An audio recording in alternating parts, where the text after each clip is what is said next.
কুয়াশায় কমে গেছে দৃষ্টিসীমা, তাই দিনেই হেডলাইট জ্বালিয়ে ছুটছে গাড়ি। হাওর অধ্যুষিত কিশোরগঞ্জে এবার শীতের দাপট বেশ।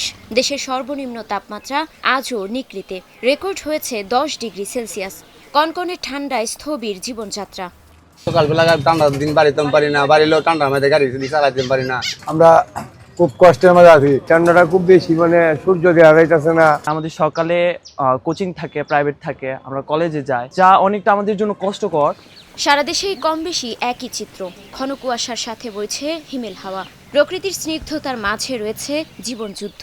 রাস্তাঘাটে খুব চলাচল করা আছে না, খুব ঘন কুয়াশা, সূর্যের মুখ তো আমরা দেখতেই পাচ্ছি না। শীত পড়তেছে, গাছ পা ঠান্ডা বাতাসে গাড়ি চালাতে পারছি না, চাইল ডাল কিনতে পারছি না, একটু করে চলে যাচ্ছে, খাওয়ার কষ্ট হচ্ছে। কাজকর্ম তো নেই, ঠান্ডায় বসেছি। শীতে বেশি কষ্টে ছিন্নমূল মানুষ। মাঠে ব্যাহত হচ্ছে কৃষিকাজ, হাসপাতালে বাড়ছে ঠান্ডাজনিত রোগীর সংখ্যা। ঝিরঝির করে বৃষ্টি হচ্ছে, তাই আর কি। গত 5-7 দিন ধরে একই অবস্থায় চলছে। ঠান্ডার কারণে আমাদের একটু যাত্রী কম হচ্ছে। আবহাওয়া অফিস জানিয়েছে, কনকনে এমন শীত আরও কয়েকদিন অব্যাহত থাকতে পারে।